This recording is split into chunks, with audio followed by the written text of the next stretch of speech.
ngayon, bagong saya, kwento sa bawat araw iyon.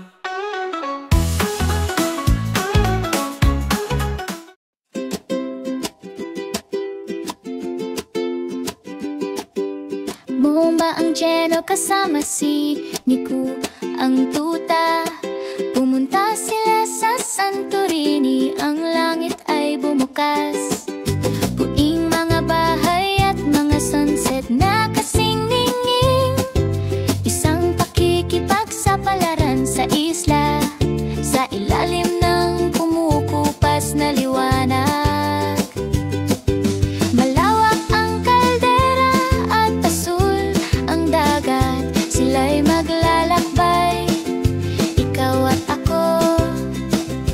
Sa makitid na mga kalsada, tumatakbo sila. Sa Santorini, walang katapusang kasiyahan. Si Mumba at Niku nagsisiyasat sa lupa, mula sa mga bangin hanggang sa mga dalampasigan. Sila'y magkahawak kamay na tumatakbo. May mga bulkan, mga dalampasigan at mga sunset na maganda. Naghihintay ang Santorini para sila'y maunawaan.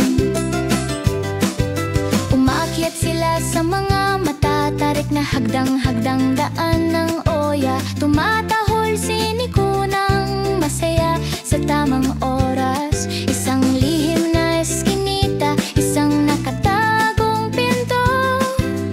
Ang pakikipagsapalaran ay tumatawag sa kanila upang maghanap pa. Tumakbo sila sa gilid ng kaldera, naramdaman ang hangin habang sila'y naglalakad sa tabi.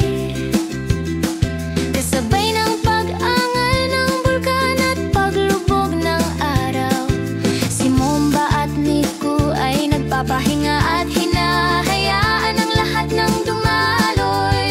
Si Mumba at Niku nagsisiyasat sa lupa, mula sa mga bangin hanggang sa mga dalampasigan. Sila'y magkahawak kamay na tumatakbo. May mga bulkan, mga dalampasigan at mga sunset na maganda. Naghihintay ang Santorini para sila'y maunawaan. Sumakay sila sa mga asno sa makitid na mga kalsada. Magkasama silang tumatawa mula umaga hanggang gabi. Sa mga simbahan na may mga asul na dome, sila'y tumatalon at naglalaro. Ang kanilang mahikang pakikipagsapalaran ay